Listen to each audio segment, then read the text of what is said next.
नमस्ते दोस्तों। क्यों अपनी ही पुत्री सरस्वती की ओर आकर्षित हुए थे ब्रह्मा जी। ब्रह्मा और सरस्वती की कहानी उस समय शुरू होती है जब सृष्टि की रचना हो रही थी। हिंदू ग्रंथ के मुताबिक सृष्टि की रचना ब्रह्मा जी के द्वारा की गई है और इस ब्रह्मांड के पालनकर्ता के रूप में हम भगवान विष्णु को जानते हैं। साथ ही भगवान शंकर को सृष्टि के संहारक के रूप में जानते हैं। मगर कमाल की बात है कि आपने पृथ्वी पर विष्णु और महेश के बहुत सारे मंदिर देखे होंगे, मगर आपने कभी भगवान ब्रह्मा का मंदिर नहीं देखा होगा। पूरी पृथ्वी में भगवान ब्रह्मा की मूर्ति केवल भारत के पुष्कर में है। सरस्वती पुराण में भगवान ब्रह्मा और माता पार्वती के विवाह की बात लिखी हुई है। इस प्रसंग के मुताबिक जब भगवान ब्रह्मा सृष्टि का निर्माण कर रहे थे, तो सृष्टि के निर्माण को आगे जारी रखने के लिए ज्ञान की आवश्यकता थी। इस वजह से अपने मन से उन्होंने माता सरस्वती का निर्माण किया। सरस्वती की कोई माँ नहीं थी, उनका जन्म भगवान ब्रह्मा के मन से हुआ है। सरस्वती को ज्ञान की देवी के रूप में जाना जाता है। भगवान ब्रह्मा ने सरस्वती के साथ साथ सृष्टि का निर्माण भी किया है और सृष्टि के अलग अलग जीव जंतु, पहाड़, जंगल, नदी आदि का निर्माण किया है। इस निर्माण प्रक्रिया के दौरान भगवान ब्रह्मा देवी सरस्वती के रूप से आकर्षित हो गए। माता सरस्वती ज्ञान की देवी होने के साथ साथ रूप में भी बहुत आकर्षक थी, मगर सरस्वती का जन्म ब्रह्मा से हुआ है। इस वजह से जब भगवान ब्रह्मा सरस्वती की तरफ मोहित हो गए, तब देवलोक में उनकी बहुत निंदा हुई। हालांकि इन सब के बावजूद ब्रह्मा ने सरस्वती से विवाह किया और लगभग 250 साल तक पृथ्वी पर जंगल में निवास किया। पृथ्वी पर सरस्वती के साथ ब्रह्मा जब निवास कर रहे थे, तब उन दोनों के जरिए मनु नाम के पुत्र का जन्म हुआ। आगे चलकर मनु की संतानें ही मनुष्य जाति के पनपने का कारण बनी। भगवान ब्रह्मा के इस व्यवहार के कारण देवलोक में ये निश्चय किया गया कि भगवान ब्रह्मा की पूजा नहीं की जाएगी। सरस्वती ने ब्रह्मा को श्राप क्यों दिया? सरस्वती पुराण में बताया गया है कि भगवान ब्रह्मा ने सरस्वती को अपने मन से उत्पन्न किया था और माता सरस्वती की खूबसूरती पर मोहित हो गए थे। जब माता सरस्वती इस बात को समझ गई, तब भगवान ब्रह्मा की नजर से बचने के लिए वो रूप बदलकर धरती पर आ गए।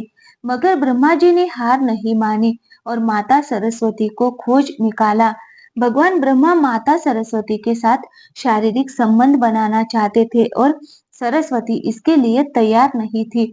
सरस्वती ने ब्रह्मा को श्राप दिया था कि धरती का निर्माण करने के बावजूद धरती पर आपकी कभी पूजा नहीं होगी। ब्रह्मा और सरस्वती का संबंध क्या है?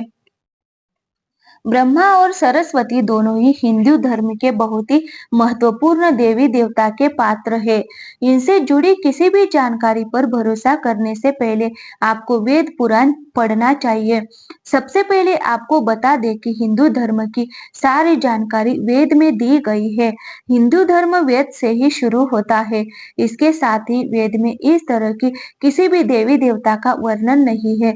हम जितने भी देवी देवता के बारे में जानते हैं, उन्हें केवल पुराणों में लिखा गया है। अब आपको ये भी समझना होगा कि ब्रह्मा और सरस्वती के संबंध को लेकर जो जानकारी दी जाती है, उसमें कहा जाता है कि इस जानकारी को सरस्वती पुराण से लिया गया है। मगर सरस्वती पुराण नाम का कोई भी पुराण हिंदू धर्म में मौजूद नहीं है। हिंदू धर्म में 4 वेद और 18 पुराण की बात की गई है। इन 18 पुराणों में सरस्वती पुराण का ना कोई पुराण मौजूद नहीं है।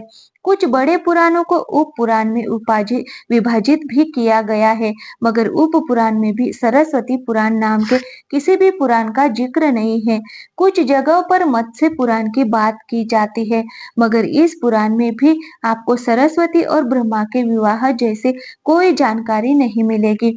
ऐसे में सवाल उठता है कि ब्रह्मा और सरस्वती के बीच कौन सा संबंध है? इसके लिए आपको समझना होगा कि ब्रह्मा ने सृष्टि का निर्माण किया, अर्थात जब भगवान ब्रह्मा इस सृष्टि का निर्माण करने बैठे, तब विष्णु और महेश के अलावा कुछ भी इस दुनिया में मौजूद नहीं था।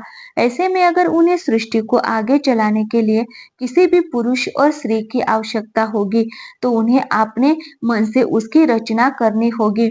इसी वजह से भगवान ब्रह्मा ने माता सरस्वती, नारद, मनु, जामवंत, सनक, सनंदन, सनातन, सनत कुमार, भृगु एवं अत्रि का जन्म अपने मन से किया और पृथ्वी को आगे संचालित करने के लिए धरती पर भेजा।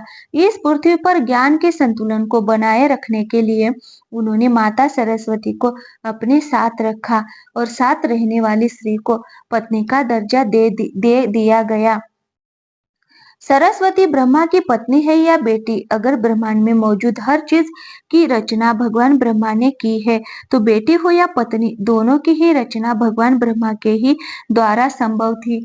भगवान ब्रह्मा के अगर किसी के साथ विवाह करना था, तो इसके लिए भी उन्हें किसी का निर्माण अपने मन से करना पड़ता है और उनके मन में उत्पन्न होने के कारण उनका रिश्ता बेटी की तरह भी लगाया जाता है। हालांकि सृष्टि का निर्माण होने के बाद अलग-अलग घटनाओं के कारण ब्रह्मा का विवाह 5 बार हुआ था। इस वजह से उनकी कुल 5 पत्नियां थी, जिनमें सरस्वती, सावित्री, गायत्री, श्रद्धा, मेधा थी। ब्रह्मा जी की पूजा क्यों नहीं होती है? इस पृथ्वी पर आपने अक्सर भगवान विष्णु या भगवान शंकर के मंदिर को देखा होगा। आपने कभी भी भगवान ब्रह्मा के मंदिर को नहीं देखा होगा। आपको बता दें कि राजस्थान के पुष्कर में भगवान ब्रह्मा का एक मंदिर है। वह मंदिर 3 झीलों से घिरा हुआ है। प्रचलित कथा के मुताबिक सृष्टि का निर्माण करने के बाद वज्रनाश नाम के एक राक्षस ने धरती पर खूब उत्पात मचाया था। जब इस राक्षस ने भगवान ब्रह्मा के साथ दुर्व्यवहार शुरू कर दिया, तब ब्रह्मा जी ने वज्रनाश का वध कर दिया और इस दौरान उनके कमल के 3 टुकड़े धरती पर आकर गिरे, जिससे बड़े-बड़े झील बन गए। आज ये स्थान भारत के पुष्कर नाम के इलाके में है और उन 3 झीलों को व्याष्टा, मध्य और कनिष्ठ पुष्कर के नाम से जाना जाता है। इस झीलों के निर्माण के कारण वहां पर एक यज्ञ करवाने का निश्चय किया गया। इस यज्ञ में साक्षात भगवान ब्रह्मा बैठने आए थे, मगर ये यज्ञ का पूजा पाठ में पति को पत्नी के साथ बैठना होता है। उस समय भगवान ब्रह्मा की पत्नी सावित्री थी, मगर उन्हें आने में काफी विलंब हो रहा था। बहुत देर इंतजार करने के बाद पूजा का मुहूर्त खत्म होने से बचाने के लिए भगवान विष्णु ने एक सुझाव रखा कि ब्रह्मा जी की शादी इसी पूजा के दौरान कर दी जाए। इस विचार पर सहमति दिखाते हुए नारद मुनि ने गायत्री नाम की एक स्थानीय लड़की को भगवान ब्रह्मा के साथ विवाह करने के लिए मना लिया। जब इन दोनों का विवाह हुआ और यज्ञ में भगवान ब्रह्मा गायत्री के साथ बैठकर पूजा को संपन्न किया, तभी वहां माता सावित्री आ गई और वह पूरी गतिविधि पर खूब क्रोधित हुई। उन्होंने इस क्रोध में आकर भगवान ब्रह्मा को श्राप दिया कि धरती पर उनकी पूजा कभी नहीं की जाएगी। इसके बाद उन्होंने नारद को शादी के लिए लड़की खोजकर लाने के कारण श्राप दिया कि नारद आजीवन कुंवारे रहेंगे। जब माता सावित्री को पता चला कि ये विचार भगवान विष्णु ने प्रकट किया था, तो उनके श्राप से वो भी बच नहीं पाई। माता सावित्री ने भगवान विष्णु को श्राप दिया कि वह अपनी पत्नी के वियोग में तड़पेंगे। इसी श्राप के कारण राम अवतार में भगवान विष्णु को माता सीता से बिछड़ने का दुख भोगना पड़ा था। इसके बाद जब माता सावित्री का क्रोध कुछ कम हुआ, तब उन्होंने भगवान ब्रह्मा पर दया दिखाते हुए कहा कि उनकी पूजा धरती पर केवल एक जगह इस पुष्कर में ही हो सकती है। इसके बाद भगवान ब्रह्मा के इस व्यवहार से आहत होकर वह पुष्कर के समीप रत्नागिरी नाम के पहाड़ पर चली गई और हमेशा के लिए तपस्या में लीन हो गई। आज भी रत्नागिरी पहाड़ पर माता सावित्री का मंदिर है और उसके ठीक नीचे 3 झील के बीच बसा पुष्कर का ब्रह्मा मंदिर मौजूद है। इतिहासकारों के मुताबिक आचार्य शंकराचार्य के द्वारा सन 711 में यहाँ भगवान ब्रह्मा की मूर्ति की स्थापना की गई थी। उससे पहले यहाँ बिना मूर्ति की पूजा होती थी। दोस्तों, आपको यह कहानी कैसी लगी कृपया कमेंट करके हमें बताएं और चैनल को सब्सक्राइब जरूर कीजिए।